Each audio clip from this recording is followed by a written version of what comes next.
Hey, welcome back to another Moralis video. My name is Bharat, and in today's video, I'm going to be showing you how, as a developer, you can leverage Moralis APIs to build on top of the Lisk chain. So let's get started. So I'm just going to start with a quick overview of Lisk. And as you can see right here, Lisk is basically an Ethereum layer 2 that's powered by Optimism's OP stack framework. And Lisk is basically focused on the future. And as you can see, Lisk is focused a lot on bringing real world assets, off-chain assets, and decentralized physical infrastructure networks on-chain. And essentially, Lisk provides devs with a strong and robust Ethereum layer 2 solution that devs can easily build on top of.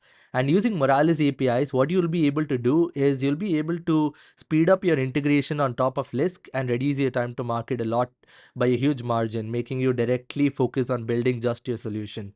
And as you can see right here, more about Lisk, you have seamless Ethereum integration because Lisk is an Ethereum layer 2. It supports all of Ethereum's dev tooling, which means since it's EVM compatible, you could just use all the regular frameworks like Remix, Hardhat, Foundry, etc. to build on top of Lisk. And Lisk is focused on the emerging markets, which means that they're committed to solving local challenges around real world and off chain assets. Then they're also providing devs with a dev friendly ecosystem because it's again an EVM equivalent platform. And again, they're part of the Optimism superchain. So, which means that they're going to be focused a lot on scaling Ethereum and driving blockchain adoption globally. So, to get started, what you can do is you can just head to Lisk docs, which is available at docs.lisk.com/docs. So, once you're here, we can basically read more about Lisk. And what I'm going to do is I'm going to show you how you can essentially add Lisk's Sepolia testnet onto your Metamask and how you can actually deploy a smart contract with the help of Remix. And once you have done that, I'm going to show you about Moralis APIs, what you can do with Moralis, and essentially how you can look at the token that you just created with the help of Moralis APIs and how you can fetch all the token transactions, token data, etc. with the help of Moralis. So to get started, what we can do now is we can add the Lisk network, Lisk Sepolia network to our MetaMask. So to do that, what you can do is you can click on connecting to a wallet and you have like the instructions for adding the Lisk Sepolia testnet to your MetaMask. So since I've already added Lisk Sepolia to my MetaMask, you can see it right here. And essentially, these are the steps you have to follow. You have to go into the list of networks, then click on add network. Once you've clicked on add network, then you can click on add network manually, and then you can put in all these details, the network name, the RPC URL for that. So you have the RPC right here, the chain ID, which is 4202, the currency symbol, that's ETH, and you have the block explorer URL right here as well. So once you've done that and you've hit save, then you can basically switch to Lisk Sepolia testnet on the list of available networks. So once you've done that, you would have added your Lisk Sepolia to the MetaMask, and the next step would be to actually get some tokens or for the faucet. So that you can do by actually going to Lisk tools and clicking on faucets. And here you get like a list of available faucets. So over here, you could just go and paste your wallet address and you will get some Lisk tokens to build on top of you'll get some ETH tokens to build on top of Lisk Sepolia. So this is essentially the link to the faucet. I've already done that, so I have 0.05 ETH on Lisk Sepolia on my account 4. So once you have done that, the next step is you can actually start building on top of Lisk. And as you can see right here, the Lisk docs actually provides us with a lot of tutorials on what you can do on top of Lisk. So you have a bunch of contracts which are related to the OP stack framework. So if you're doing something related to bridging your funds from Ethereum layer 1 to layer 2, then these are like the contracts that you would have to go across. So then you have deploying a smart contract. You have guides which are available to understand how you can deploy a smart contract with Foundry or with Hardhat, etc. Then you have interacting with the blockchain. So you can again see how you can interact with VM, EtherJS, etc. with the help of these docs. Then you can basically see more about bridging an L1 token to Lisk, how you can essentially deploy a standard token or a custom token. And here comes token development, which is kind of the major part of of the RWA framework. And essentially, RWA involves tokenizing any real world asset and bringing that asset on chain in the form of a token. It could be either a fungible token or a non-fungible token, which means that in order to bring the token on chain, you would have to deploy the smart contracts for that token. So here you have some tutorials on token development. So what are some common ERC standards available? ERC20, 721, 1155, and how you can essentially deploy such tokens on Lisk. So you have all that data here, and you also have data about real world data with Oracle. So if you want to like get some real world data, then you can basically see they have integrated Redstone Oracle to fetch that data, and you have all that available right here. So now we can actually head to our Ethereum IDE of choice. So I'm going to open Remix, and I'm going to show you how you can deploy an ERC20 token contract onto Lisk. So this is the standard workspace for Remix, and you can see this is the folder structure. So our smart contracts are going to be on contracts folder, and I already have a contract created called ERC20 token.sol.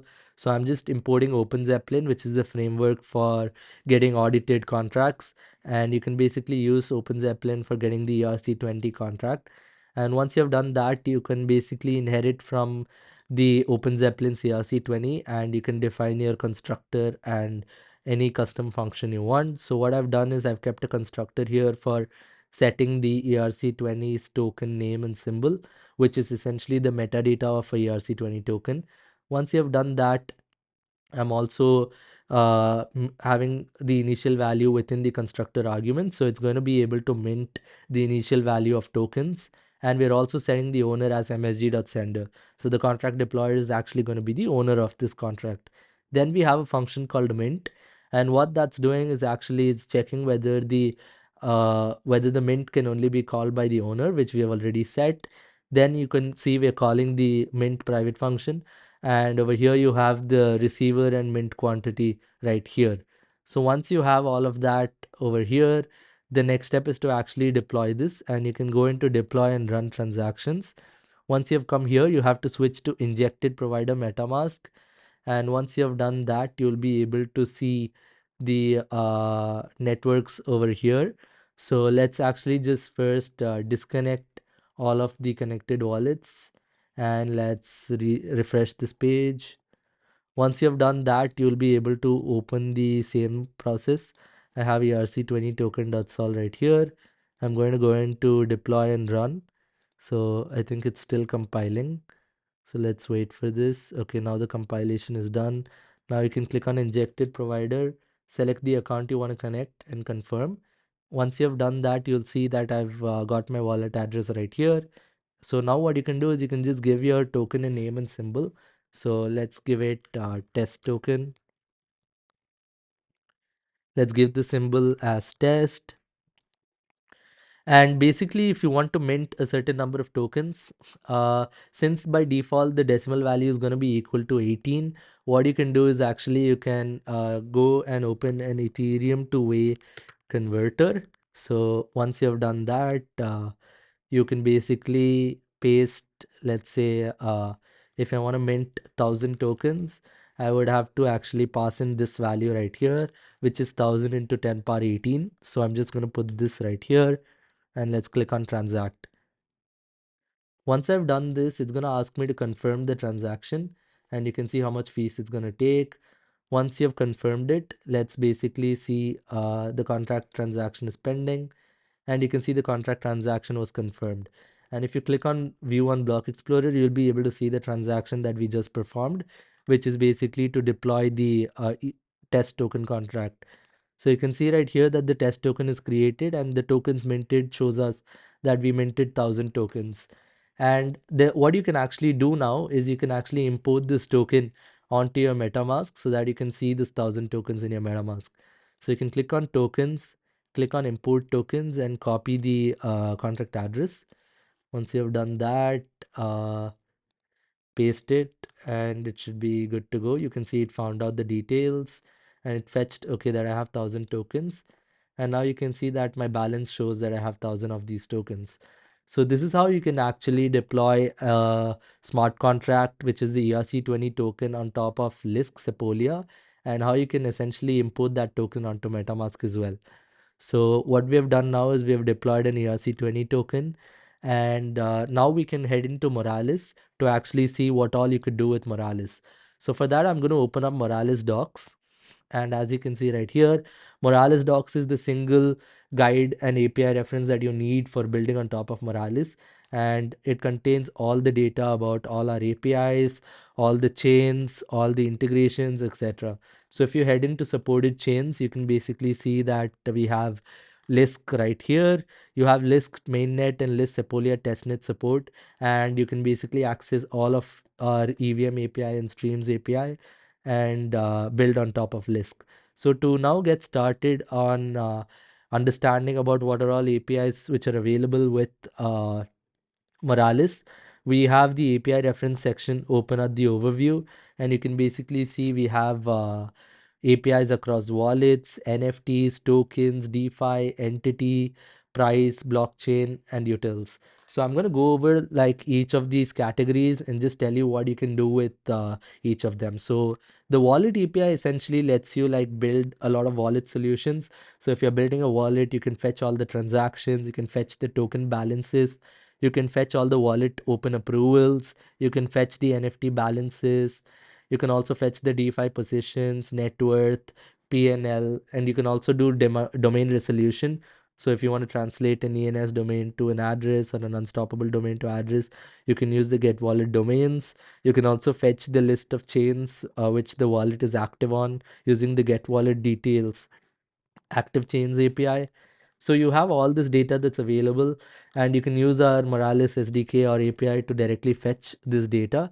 Then you going deeper into each API, you have now the NFT API. So the NFT API lets you fetch NFTs by wallet, or if you want to fetch NFTs by a contract, you can get all of that data by using these APIs. And since Lisk is basically focused a lot on RWA, you know that RWA involves a process of tokenizing a real world asset, which means that you're going to have a token that's created on chain on Lisk, and that could be either an ERC20 token API token that's on chain, or if it could also be an NFT contract that is an ERC721 or 1155. So if you want to get all of that data on what are all the NFTs which are deployed, how what all NFTs are present in a wallet, you can just make one API call to retrieve that. Then you have the NFT metadata. So you can again fetch all the metadata of the ERC721 contract or your NFT contract. Then you can again get the NFT transfers. So if like you're transferring NFT between a huge number of wallets, you can fetch those between by wallet, or you can fetch by contract, or you can get like a list of all the transfers from between one block and another block.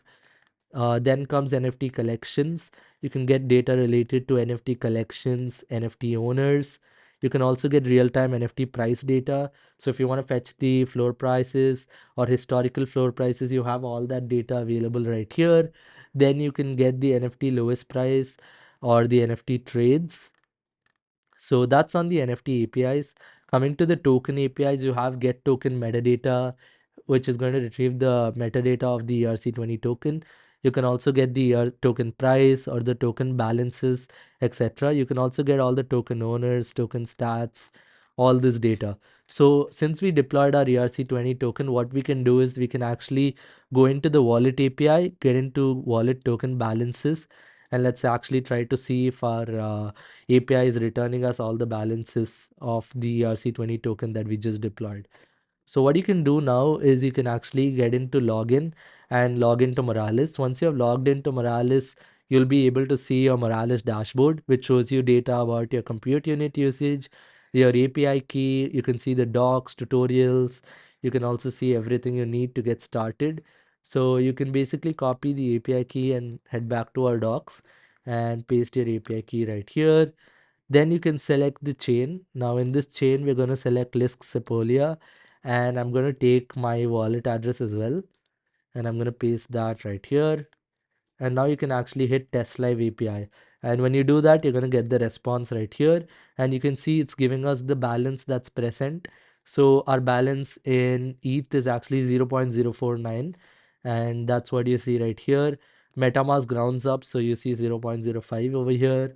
Then you can see the balance in way right here, and here's you have the token that we just deployed. So you can see the token address, you can see the token name, the token symbol. If your token has a logo, you'll also be able to see that. Then you can see like the USD price in case your token has value or is trading on any exchange, you'll get that data as well. So this is how you can deploy your ERC20 token on Lisk and actually view the balance with the help of Moralis API. So if you go into token API, you can see a lot more things.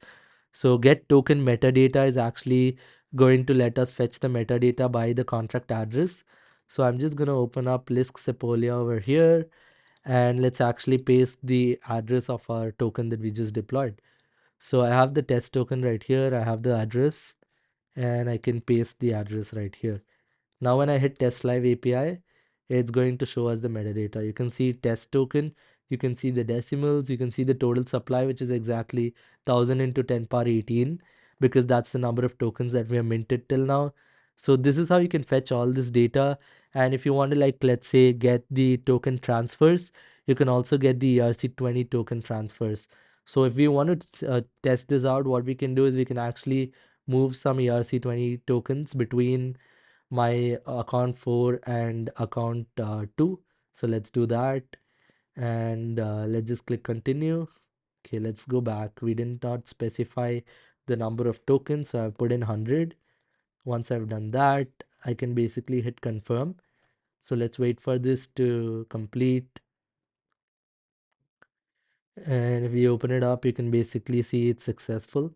So we have transferred the tokens. So now if we go over here to the token transfers, and if I paste this address, we'll be able to see the token transfer that we just performed. So let's hit test live API. Okay, so we have to wait for a while for the transfer to get indexed, and once you have done that, then you'll be able to retrieve this ERC20 token transfer. So let's actually try again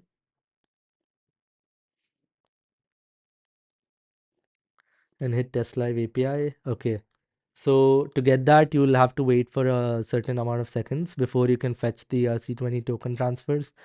And you can also see like the get token metadata, which we already covered. You can get the token balances, and if you have deployed like an NFT contract, you can get all of that data.